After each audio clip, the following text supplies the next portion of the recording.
विधानसभा चुनाव में मायावती जमकर हुंकार भर रही हैं और राजस्थान में उन्होंने एक बड़ा बयान दिया ईवीएम को लेकर। जी हां, ये पहली बार नहीं था जब मायावती ने ईवीएम को लेकर बड़ा सवाल खड़ा किया। दरअसल ये सबको नजर आ रहा है कि मायावती की बसपा का उत्तर प्रदेश के साथ साथ तमाम अन्य राज्यों से भी जनाधार खत्म होता नजर आ रहा है और कईयों का ये मानना था कि उनके पुराने नेता जो उनकी पार्टी छोड़कर गए उसकी वजह से जनाधार खत्म हुआ, जबकि मायावती ने इसको गलत ठहराया और उन्होंने कहा कि हमारी पार्टी उत्तर प्रदेश में कमज़ोर हुई तो उसके पीछे की मुख्य वजह कोई और नहीं बल्कि जब से सरकारी मशीनरी आई है तब से ये हुआ है।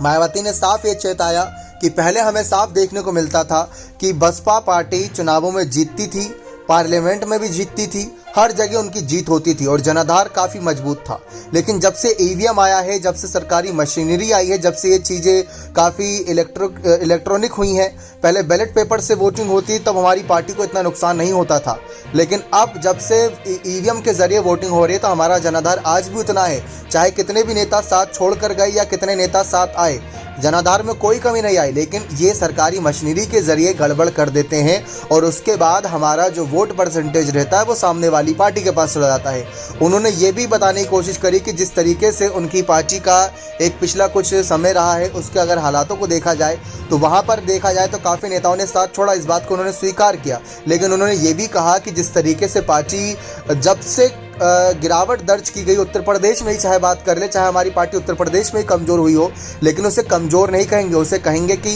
हमारे साथ धोखेबाजी हो रही है, गड़बड़ हो रहा है। चाहे समाजवादी पार्टी की सरकार रही हो या बीजेपी की, सब ने अपने अपने तरीके सरकारी मशीनरी का दुरुपयोग करके अपनी सत्ताएं बने रहने के लिए कोशिशें की थी। तो मायावती ने अपनी हार और अपनी पार्टी के कमज़ोर होती की स्थिति का अपने ऊपर जिम्मेदारी नहीं ली,